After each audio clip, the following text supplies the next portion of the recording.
বাংলাদেশের রাজনীতি খেলা পুরো জমে ক্ষীর।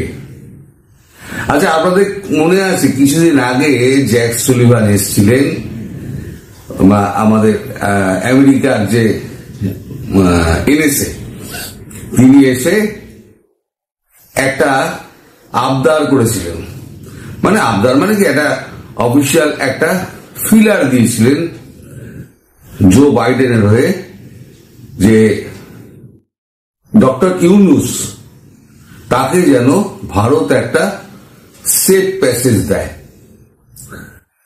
প্রায় খবরটা জানার 4 দিন বাদে আমি কনফার্ম করে খবরটা করেছিলাম।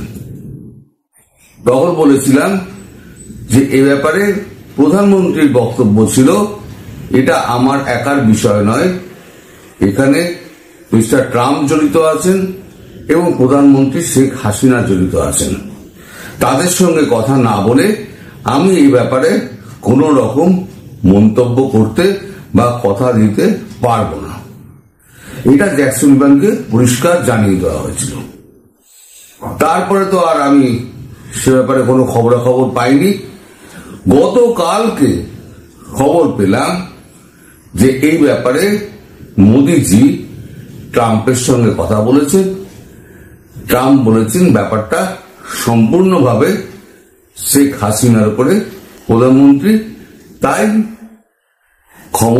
ক্ষমতাসীন প্রধানমন্ত্রী এই ব্যাপারটা এই করবেন, ঠিক করবে, এখানে আমাদের কিছু বলার নেই। এরপর যোগাযোগ করা হয় শেখ হাসিনার সঙ্গে। শোনা যাচ্ছে যে শেখ হাসিনা এতে আপত্তি জানিয়েছেন।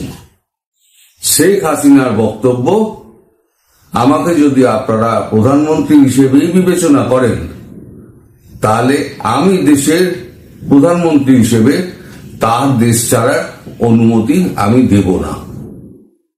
তাকে দেশে থেকে দেশের বিচার ব্যবস্থার সম্মুখীন হতে হবে, কারণ এই দেশটা সম্পূর্ণ ধ্বংস হয়েছে ডক্টর ইউনুসের মদতে এবং তার প্রত্যক্ষ সহযোগিতায়। বিদেশি শক্তি কি আছে না আছে আমি জানি না, কিন্তু বিদেশি শক্তির সঙ্গে দেশের মানুষকে এরকম মিশিয়ে দিয়ে পুরো দেশটাকে একটা লন্ডভন্ড যেভাবে করে দিয়েছেন, তাতে ওনার যোগ্য শাস্তি পেতেই হবে। ফলে আমার বক্তব্য হলো, তিনি বাংলাদেশে থাকুন এবং বাংলাদেশ থেকে তাকে যেন যেতে না দেওয়া হয়।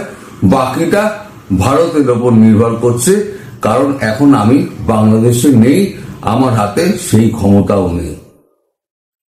এই কথা শোনার পর তারপর মোদিজি ডেকে পাঠান এনএসএ অজিত দোভাল এবং আমাদের এয়ার চিফ মার্শাল, তাদেরকে ডেকে পাঠিয়ে একটা বৈঠক হয়।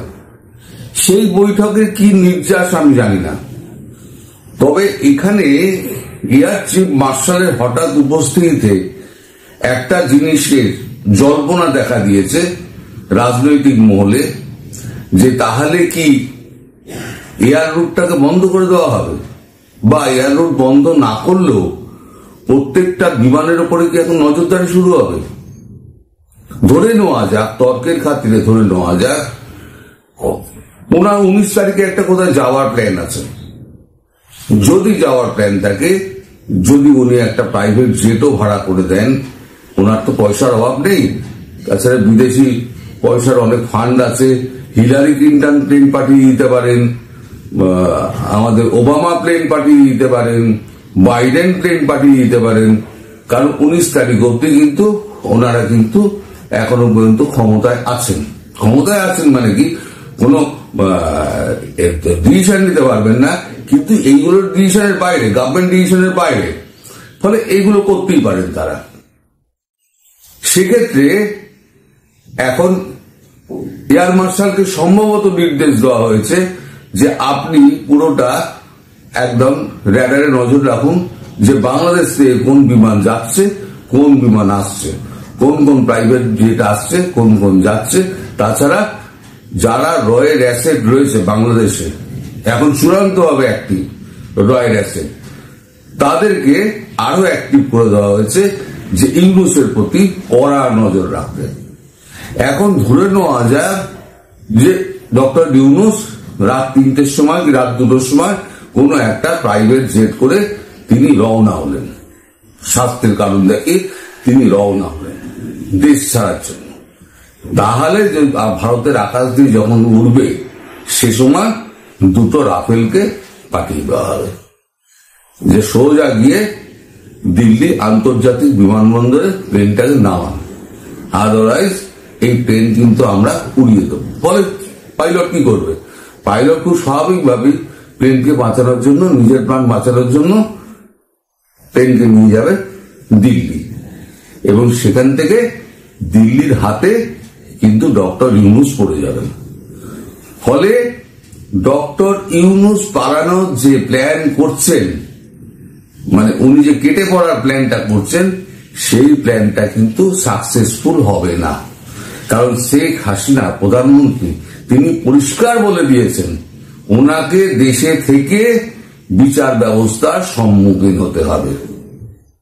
আর উনি 666 কোটি টাকা যে মুকুব করেছেন না, সেটা কিভাবে মুকুব করেছেন এবং কাদের দ্বারা চালিত হয়ে উনি মুকুব করেছেন, তারাও সমানভাবে দোষী, এটাও নাকি প্রধানমন্ত্রী বলেছেন শেখ হাসিনা। ফলে ওনার আমও গেছে, ছালাও গেছে, সব শুদ্ধ নিয়ে এখন ডক্টর ইউনূস কিন্তু ডুবে মরবেন। আর বাংলাদেশ মিডিয়া তো একেবারে মানে গুজবের রাজ্য। কালকে সন্ধ্যেবেলাতে আমি পাগল হয়ে গিয়েছি, শুধু SMS আর ফোন, কি না বিএনপি কে ডেকে পাঠিয়েছে আমাদের তারেক রহমান, খালেদা জিয়া, আমির খুসরু কাদেরকে ডেকে পাঠিয়ে সমস্ত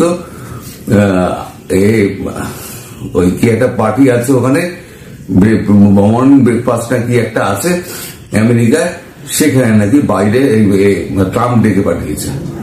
পরে আমি যখন আমার কাছে যখন SMS আসছে, ফোন আসছে, আমি বললাম দেখো ভাই, বাংলাদেশি মিডিয়ার উপরে আমার কোনো ভরসা নেই, আমি জানি এই খবরটা হচ্ছে ভুয়ো খবর, কারণ আমার কাছে এ ধরনের কোনো খবর আসেনি। আর সব খবর যে আমার কাছে আসবে তা তো এমন খবর তো নয়, এমন ব্যাপার নয়। বলে যদি আমার নিজস্ব ধারণা থেকে মনে হয় যে ট্রাম্প অন্তত বিএনপি কে ডাকবে না, কারণ বিএনপি 10 ট্রাক অস্ত্র পাঠিয়েছিল, সেটা কিন্তু ট্রাম্পের মনে আছে। 10 ট্রাক অস্ত্র বিএনপির আমলে কিন্তু ইন্ডিয়ার এতে পাঠানো হয়েছিল, 7 সিস্টার ডিস্টার্ব করার জন্য পাঠানো হয়েছিল, সেটাও কিন্তু ট্রাম্পকে মনে করিয়ে দেওয়া হয়েছে। ফলে ট্রাম্প অন্তত বিএনপি কে ডাকবে না, এটা আমি নিশ্চিত ছিলাম। তাই আমি বলেছিলাম সম্ভবত এটা ভুয়ো খবর। তারপরে দেখা গেল যে হ্যাঁ, আমার কাছে একটা SMS এলো, তাতে দেখা গেল আমারই এক বন্ধু পাঠিয়েছেন যে US এম্বাসি থেকে বলে দেওয়া হয়েছে না, এর সঙ্গে মার্কিন যুক্তরাষ্ট্রের সরকারের কোনো সম্পর্ক নেই, এটা একটা প্রাইভেট একটা হয়, কি বলে, একটা অনুষ্ঠান হয়, এটা দীর্ঘদিন ধরে চলে আসছে আমেরিকাতে। সেই অনুষ্ঠানে উপস্থিত হওয়ার জন্য এনাদেরকে বলা হয়েছে, এর সঙ্গে মার্কিন প্রশাসনের কোনো যোগ নেই। আমি তখন নিশ্চিত হলাম যে হ্যাঁ, বাংলাদেশি মিডিয়া সম্পর্কে আমার যে ধারণা আছে সে ধারণা একদম সঠিক।